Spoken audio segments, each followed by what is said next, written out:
Hello students, welcome back again. Today we will see the second order derivative, how we are going to use second order derivative for edge detection. In the previous lectures we have seen some first order derivatives and the masks like Rivet, Sobel and Roberts mask which are used to detect the edges. Here we are going to see the second order derivative, which is also called as Laplacian operator.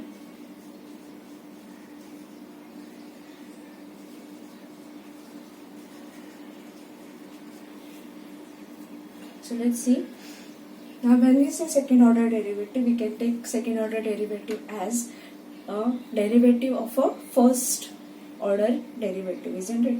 So we have already seen the first order derivative in the previous lectures.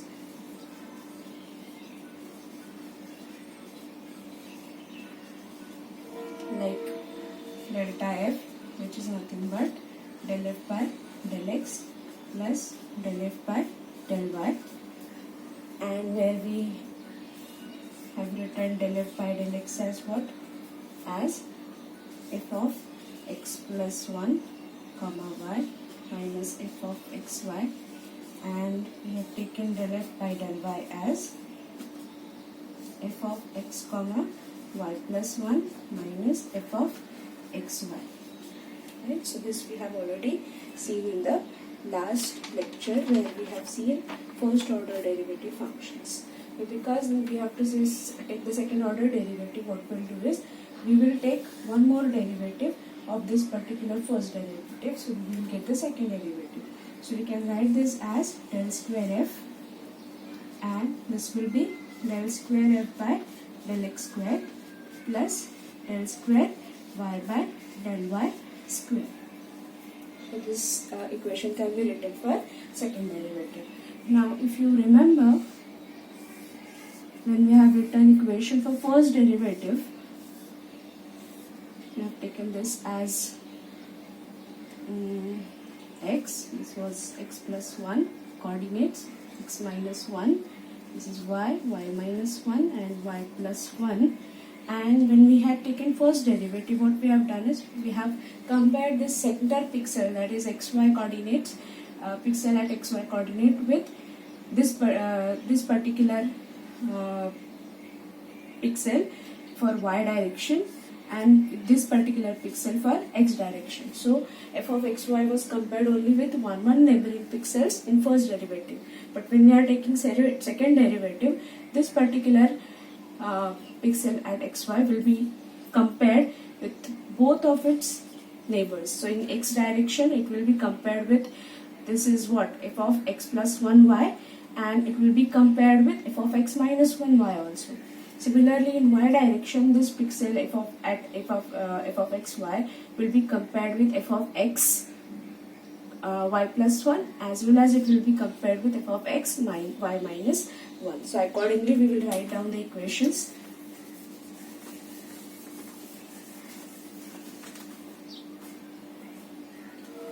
Of del square f upon del x square, which will be f of x plus 1 y minus f of xy, and as well as this will be compared with f of x minus 1 y,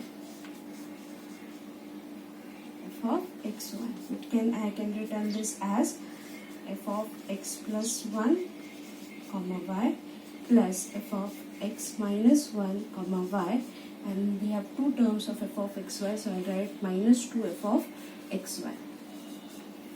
Similarly, del square y by del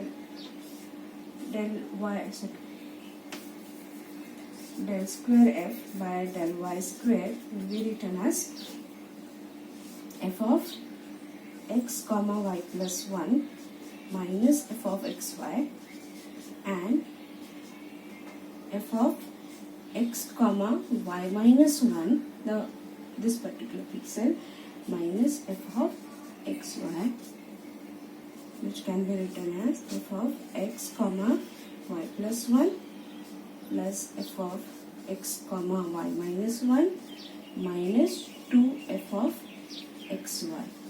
Okay, And now we have got the values of del square f by del x square, which we'll put here, and we got values of del square f by del y square, which we'll put here, and finally we'll get equation for the combined second derivative in both x direction and y direction. So I can write this equation as, after combining, I'll get terms like del square f will be equal to, we have to combine these all terms, this equation plus this equation, so it will be f of x plus 1 comma y plus f of x minus 1 comma y plus f of x comma y plus 1 plus f of x comma y minus 1 minus 4 times f of x y. 4 times. So here minus 2 and here minus 2, total will be 4 of f of xy. Now from this equation we are going to generate a mask for this, because we all know that using mask for applying the derivative is the simplest method.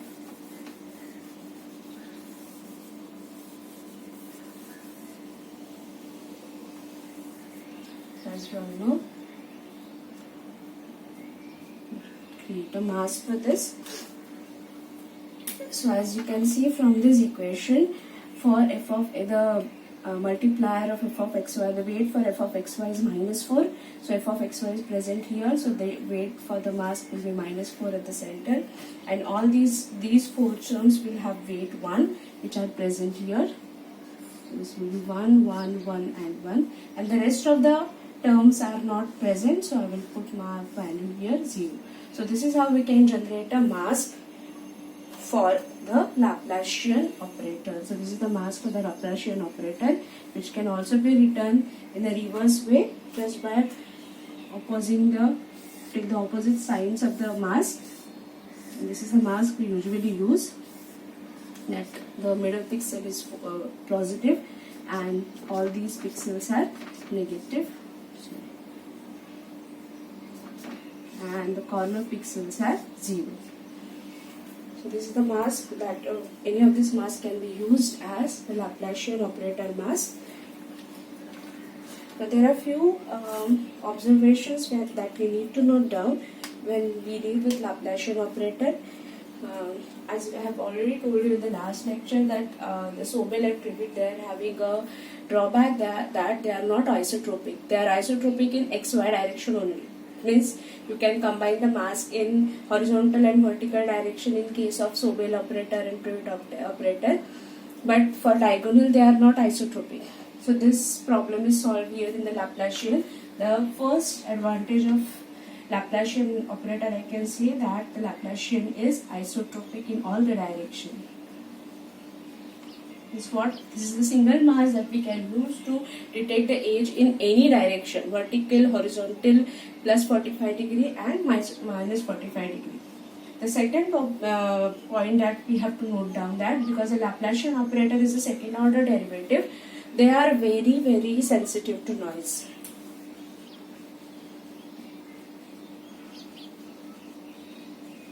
They are very sensitive to noise. So what is the problem with this? So if your image is noisy image, your Laplacian operator, and if you directly apply Laplacian operator on a noisy image, it will not enhance, or it will not able to find out the edges, but it will corrupt the image, corrupt the whole image. So it is not advisable to use Laplacian operator on the noisy image, because it doesn't work well with the noise. So what to do with this? Before you apply Laplacian operator to any noisy image, first you have to remove the noise, for which we can use the smoothing function or smoothing step, which we can carry out using a low pass filter. And smoothing is carried out with low pass filter, and here we are using a Gaussian low pass filter. We have already studied this Gaussian low pass filter in class. So the reason is it doesn't provide any ringing effect in the resultant image. That's why specifically here a Gaussian low pass filter mask is used, and then afterwards the Laplacian operator is applied on the image. So first Gaussian low pass filter mask, it will be applied on the image, and then the Laplacian, which in combination is called as LOG, Laplacian of Gaussian. We will see this later after this. The third point that you have to note down in Laplacian is it produces two values for a single image that we have seen. It produces positive peak and it produces negative peak for a single edge, right? So this is one point, and the fourth point is zero crossing. It has a zero crossing property. So we join these 2 points somewhere. This crosses zero, and which gives you the exact location of the edge. So if you see all these points, yes, the isotropic property of Laplacian comes under a positive sign or advantage of this Laplacian. Which Laplacian is sensitive to noise, which can be considered as a drawback. It produces two values. So for one edge, we need to read two values, wherein in case of first order derivative, only one value tells us edge. So this also goes to the drawback side of the Laplacian. But the important property of Laplacian is zero crossing, which we have got actually because of these two values, and we get exact location of edge. That comes like as advantage of the Laplacian. So these 4 points you need to remember for the Laplacian operator. Okay, then we are going to see the LOG, but before that we'll solve one simple example on Laplacian, and we'll see how it works on the image.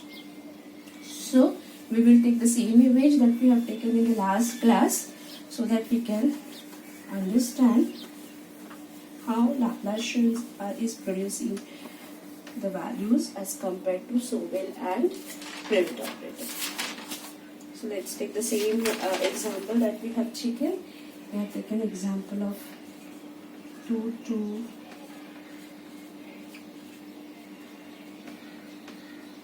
This was a small piece of image that we had considered, right? So I'm not now showing you any padding around, because assume that after padding the image, we will apply this Laplacian mask, this one, with a center value plus 4. So if I start applying the Laplacian on this will result into values 0, 0, 0, 0, 1, 1, 1, 1, minus 1, minus 1, minus 1, minus 1, 0, 0. So after applying the Laplacian operator, after using the padding, okay, I have got this result. Now what this result is telling, where is the edge? So as you can see in Laplacian, first thing that you can observe is it is producing two values, right? So here also it has produced two values. For darker side, it has produced positive value where we have pixel 2, and for lighter side where we have pixel 1, it has produced a negative value, that is minus 1. Okay, so how to find out the edge here?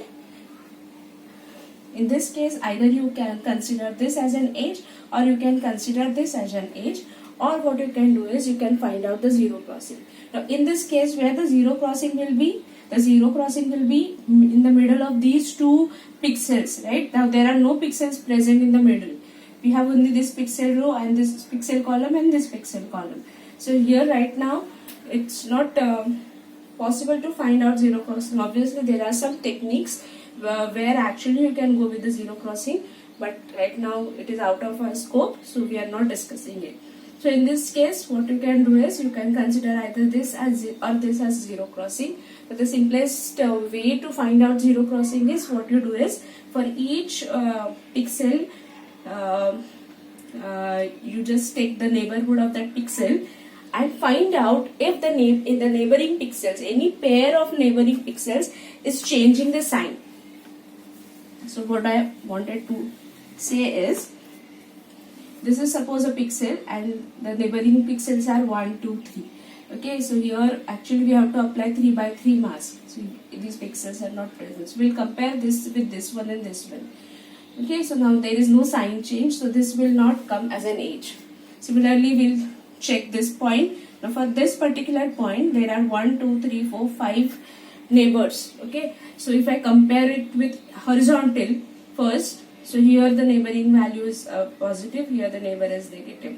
So there is no pair of neighbor which has the same value. Okay, so here there is only one neighbor in the vertical direction, so no. In diagonal you can say this is plus and this is minus, so no. And here minus and plus, so no. So that means this also cannot be a edge pixel according to that mask of zero crossing. Now if we check this for this particular pixel, this pixel is having 1, 2, 3, 4, 5 neighbors, right? So if I compare with the horizontal neighbors, here the value of this neighbor is positive.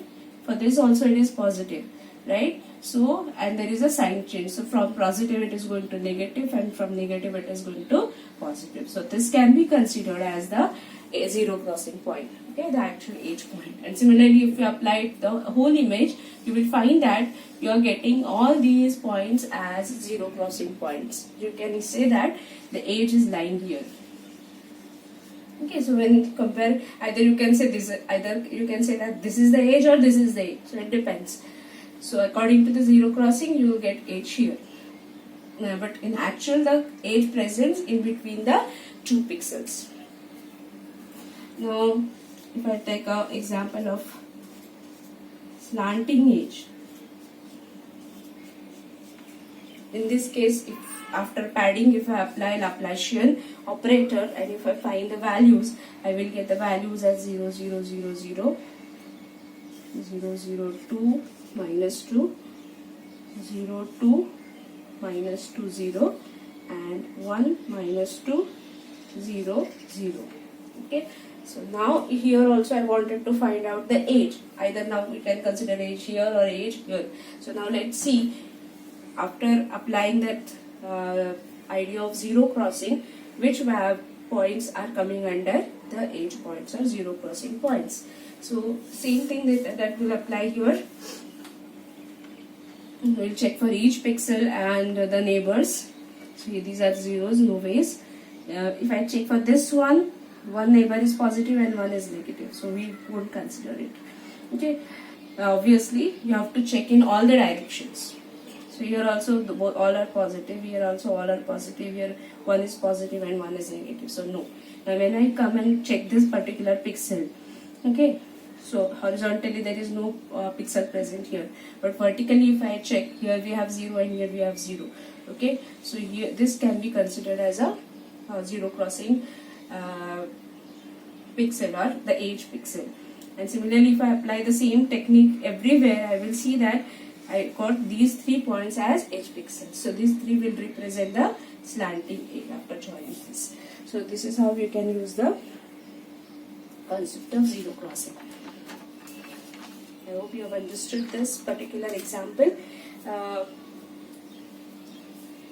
Now I'll take one more example.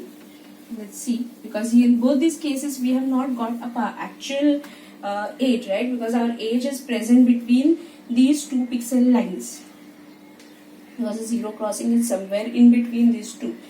But if I take an example like this, so all these are 2, 2, 2, 2, and I'll add here one pixel column with 5, and let's say these are all 8. Okay, and on this, if I try and apply the Laplacian, the result that I'm going to get is interesting. I got 0, 0, 0, 0, then I'll get 3, 3, 3, 3, then I'll get 0, 0, 0, 0, I'll get minus 3, minus 3, minus 3, minus 3, and again 0, 0, 0, 0. So this is the result I will get if I apply Laplacian on this image. Now in this image we can see there are 3 pixel values, right? Here we have 2 in between a single line, that is 5 and 8. So here we can say that whatever pixels are having value 5, they are actually they can represent the edge, right? So here also we got 2 values, one is 3, one is minus 3, a pair of positive and negative values. But here we have got the zero crossing, so we got the 0 values here.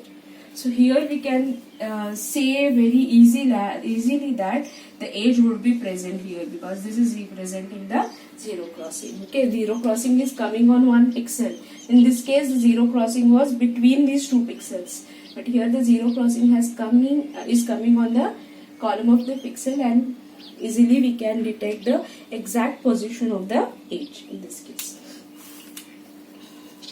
These are few examples we have seen for Laplacian. Now, as we know that Laplacian is having problem with noise, it won't work well with noise. So we are going for Gaussian, Laplacian of Gaussian operator, which is also a second derivative operator.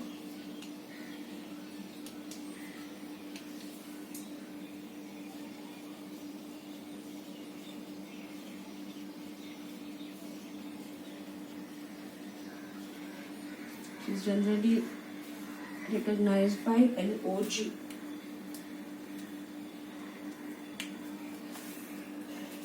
So as we have already discussed, for Laplacian of Gaussian, first what we are doing is we are applying a Gaussian mask on the image, and then we are applying Laplacian. This what we have to take second derivative of the Gaussian. When we take second derivative of the Gaussian, we will call it as Laplacian of Gaussian. Okay, so let's see how this mask will result. First, we'll start with Gaussian.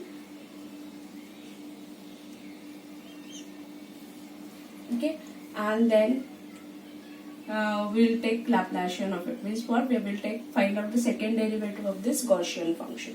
So for Gaussian function for two coordinates for g of gxy can be represented as e raised to minus x square plus y square upon 2 sigma square. You know, sigma is the standard deviation. Now to simplify this, let's consider x square plus y square as r square. Okay, so I can represent this as e raised to minus r square upon 2 sigma square. Okay, replacing x square by y square by r square.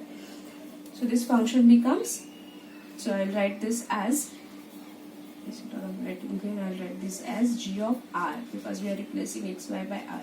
So g of r will be e raised to minus r square upon 2 sigma square.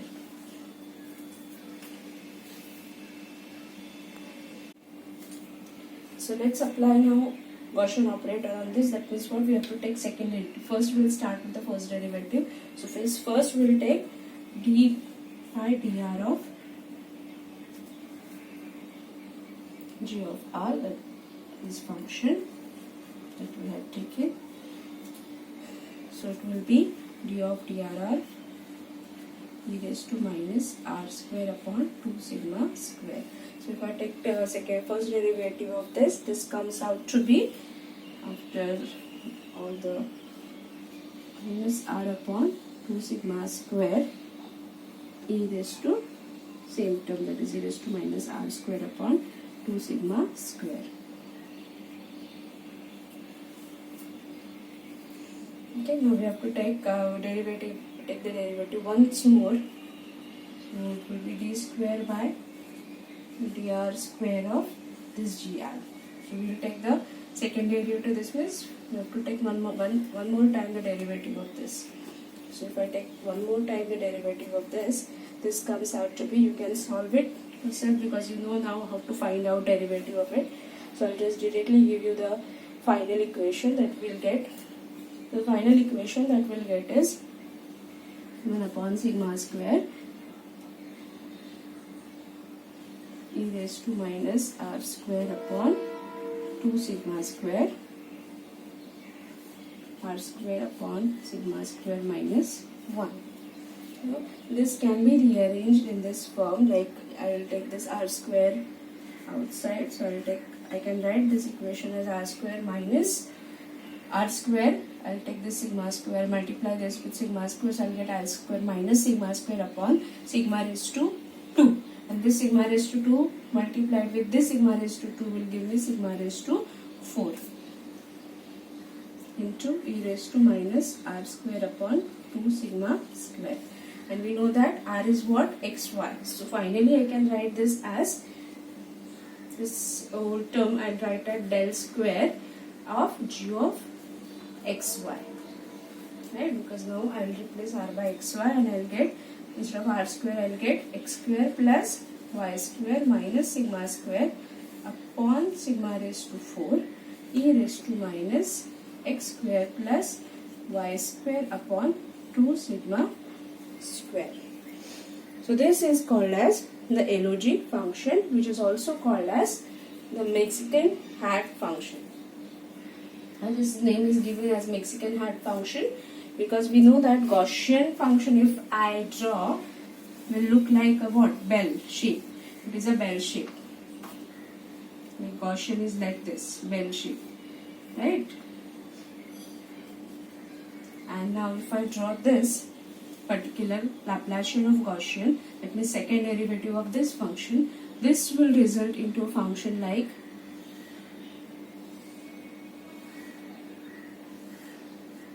this.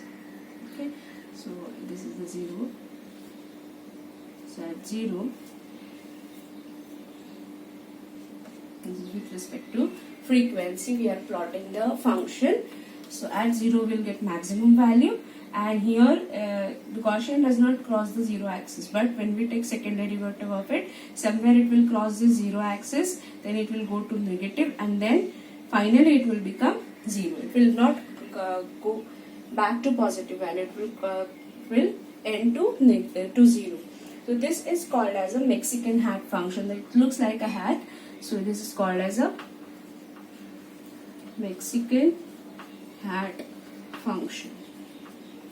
And for this will result into a mask. So we'll write a mask for this, because now there are so many changes in this function. If I try to represent this in terms of mask, so while considering mask, that we have to remember that here this function has got maximum value at 0, and then it is going negative, and then it is becoming 0. So considering this, the basic mask that will be created here will be a mask, pi by phi mask,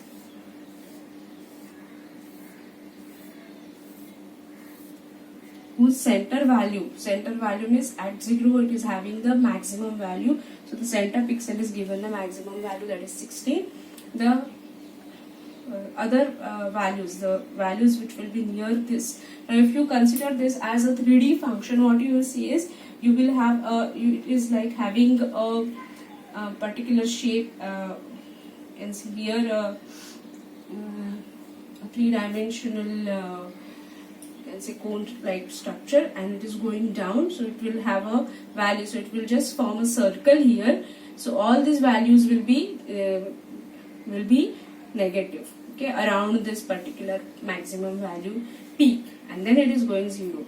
So around this we will take the negative values. So these pixels are given maximum weightage, then here these pixels will be given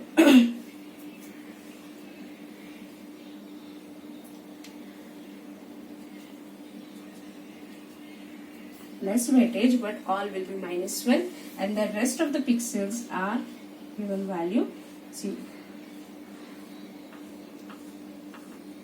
So this is how we can form a mask for a Laplacian of Gaussian. So as I can one thing that you have to note down here is this is not a ideal mask or a unique mask. Okay, you can create another masks also for Laplacian of Gaussian. The only thing that you have to remember here is it will be maximum at center, and then it will be negative, and then it will go 0.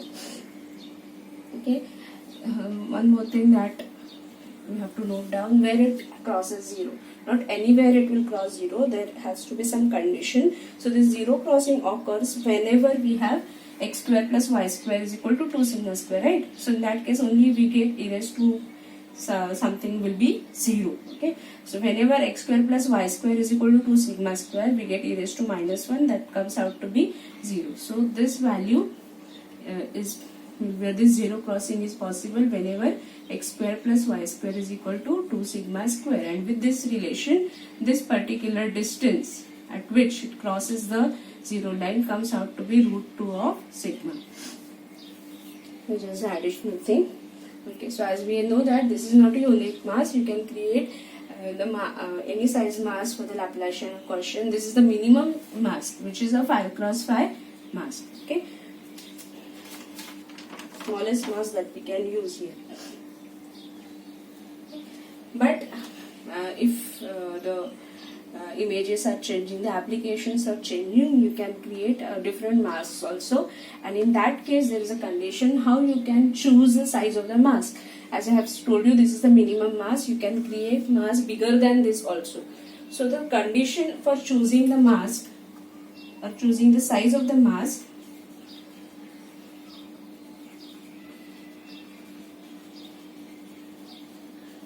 how you will choose size of the mask, that is n cross n. You have to see the value of sigma. So the value of n should be greater than, or it should be smallest odd integer, which is greater than or equal to 6 sigma. Okay, smallest integer, but it should be an odd integer because we want always the mass to be an odd, 5 by 5 or 7 by 7 or 9 by 9. But it should follow this condition, at least it should be greater than or equal to 6 sigma. So in case here, for example, if I take sigma value 1, that standard deviation is 1. So this comes out, this condition comes out to be n should be greater than or equal to 6. Okay, and when it is should be greater than or equal to 6, this should be the smallest odd integer. So whatever values, so after 6 we have odd integer 7, 9, 11 and so on, but we have to choose the smallest value. So with that the value of n comes out to be 7, the smallest odd integer which is greater than 6. So this is how you can choose the mass depending on the value of this sigma. Now let's see, if I apply this Laplacian mask on the image, what kind of results I am getting.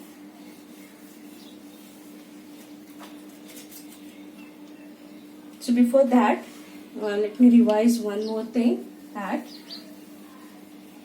taking the example, all these procedure of the Laplacian of Gaussian, where we have first we are taking second derivative of Gaussian, then we are applying in the image. All these steps are recorded, or they are called as the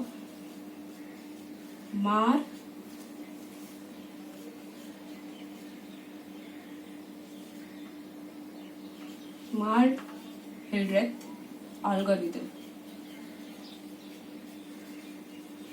Okay. Now according to this algorithm, what we do is, we have to first take what? The Laplacian of Gaussian mask. So if you have a Laplacian of Gaussian mask, the first step is to convolve the Laplacian of Gaussian mask with the image. That means what? We will convolve del square gxy with the image, that is our image is f of xy, that will result into an image g of xy. So this is our resultant image where we have applied, or which will get after convolving the Laplacian of Gaussian mask with the image. So once we get g of xy, the second step is find the zero crossing. So first step I will write here is convolve. And second is to find out zero crossing, which will give us the information about the ages. Okay. So this is the algorithm that says first you have to take this. Now interesting thing is, here we are using convolution operation, which is a linear operation, and because of this, this first operation can also be written as g of xy convolution with f of xy, and then this is the resultant image of which I am applying the Laplacian operator. Okay. Okay, so this same can be written as this g of xy can be written as del square of g of xy in convolution with f of x. So what is the difference between these two? Here what we have done is, we have first taking the second derivative of the Gaussian function, that is Gaussian low pass filter, whatever function we have, we are taking the second derivative of it, and then the resultant mask or operator we are applying or we are convolving with f of xy. And here in the second case, what we are doing is, first we have image and we are simply convolving it with g of xy, which is your Gaussian low pass. That means what? First we are applying, or first we are smoothing out the image. Same thing that we have done when we have applied a low pass filter. And then on this resultant image, take the second derivative of it. So both ways we are going to get the same result. And then take the zero crossing. Find out the zero crossing. I have already told you how to find out the zero crossing by taking the 3 by 3 neighborhood of any particular pixel and check for the sign changes for the neighboring pixel in a particular direction, either horizontal, vertical, or in diagonal direction. Let's take a small example and then we'll finish off with this LOG.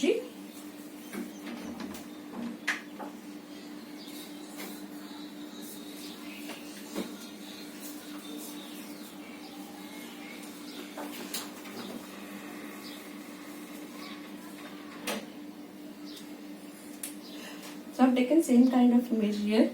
Let's take this image.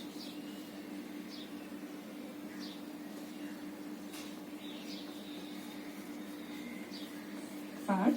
And here if I am applying LOG, that means if I apply this mask. Now one thing that you need to remember for applying this mask, this is a 5 by 5 mask. Okay. So if I wanted to apply this 5 by 5 mask here, I need to have how many neighbors here? 1, 2. And this side also 1, 2. Okay, so here whenever we'll apply padding, we'll apply 2 rows of padding. So 2 rows of maybe you can use any kind of padding replication, but you have to replicate it 2 times. Even if you are using padding of 0, you have to do it 2 times. Okay, so this is what you have to do when you will go for padding. So this will be a resultant image with all these pixels, and then only you can apply this particular mask. So please remember, when you are applying the mask, you have to pad this image everywhere by 2 pixels. And after doing this, if I use this LOG mask on the mask on this image, I will get the result like something like this.